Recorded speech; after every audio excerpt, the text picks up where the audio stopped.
আসসালামু আলাইকুম। হাসান খালেদ, সভাপতি, বাংলাদেশ তৃণমূল পার্টি, আপনাদের সাথে। দর্শক শ্রোতা, আজকে আপনাদের সাথে কথা বলবো ওই শাসন ব্যবস্থাপনার বিকেন্দ্রীকরণ নিয়ে। ওটা ঢাকা তো খুব বাজে অবস্থা হয়ে গেছে বসবাসের জন্য, অফিস আদালতের জন্য। এজন্য ঢাকা কেন্দ্রিক শাসন ব্যবস্থা না রেখে এই শাসন ব্যবস্থা কিভাবে ছড়িয়ে দেওয়া যায় সেই বিষয়টা নিয়ে আমরা কথা বলছি। বিকেন্দ্রীকরণের প্রথম ধাপটা যেটা করতে হবে, বাংলাদেশ তৃণমূল পার্টি যেটা চায়, সেটা হলো বিভাগীয় শাসন ব্যবস্থা চালু করা, বিভাগীয় সরকার গঠন করা। এই বিভাগীয় সরকারটা কিভাবে গঠন হবে? বিভাগীয় সরকারটা হবে ওই পার্লামেন্টারি সংসদীয় আদলেই হবে। বিভাগে যে উপজেলাগুলো আছে, প্রত্যেক উপজেলার থেকে একজন করে নির্বাচিত প্রতিনিধি আসবে। এই নির্বাচনটা দলীয়ভাবে হবে। যারা সংখ্যাগরিষ্ঠতা পাবে তারা সরকার গঠন করবে। ওইখানে যে প্রদেশে কায়দায় মুখ্যমন্ত্রী থাকবে, অন্যান্য মন্ত্রী থাকবে, তারা দপ্তরগুলো দেখবে। এখন এই বিভাগে যদি আমরা এটা চালু করি, তাহলে তো এই লোকগুলোর আর ঢাকাতে আসতে হচ্ছে না। প্রশাসনিক কাজে ঢাকাতে কিন্তু আর আসতে হচ্ছে না।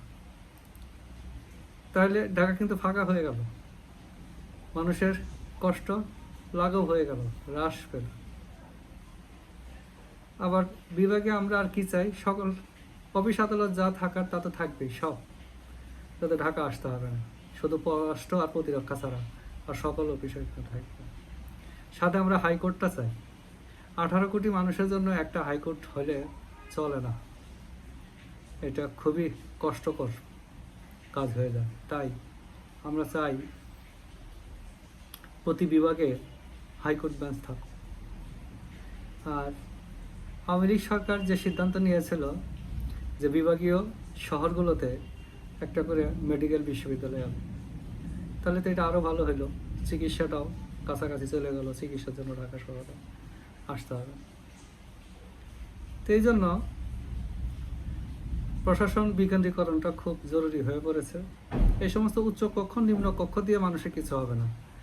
এই দুই কক্ষ একসাথে হলে আরও 100 দালাল তদবিরকারক বৃদ্ধি করা হবে, আর কিছুই না। দুর্নীতিগ্রস্ত হবে। 5 বছরে ওরা 1000 কোটি টাকা করে মালিক হলেও দেখেন 100,000 কোটি টাকা মালিক হয়ে যাবে উচ্চ কক্ষের নেতারা, এছাড়া কিছুই হবে না। এখন আমাদের জন্য কার্যকরী চিন্তা ব্যবস্থা হলো বিভাগীয় শাসন ব্যবস্থা চালু করা। এর বিকল্প আর কিছু দেখা যাচ্ছে না, এবং এটা যত দ্রুত করা যায় ততই সুবিধা হয়।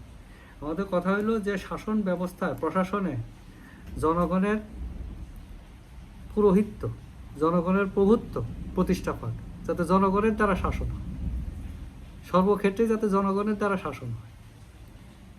এখন তো শাসন করতেছে রাষ্ট্রের কর্মচারীরা, জনগণের দ্বারা যাতে শাসন হয় সেই জন্যে এই আপনার বিভাগীয় সরকার খুব জরুরি হয়ে পড়ছে। এবং এইটা যে সরকারি আসুক, যত দ্রুত করবে জনগণ তত বেশি উপকার ভোগ করবে। তা আশা করি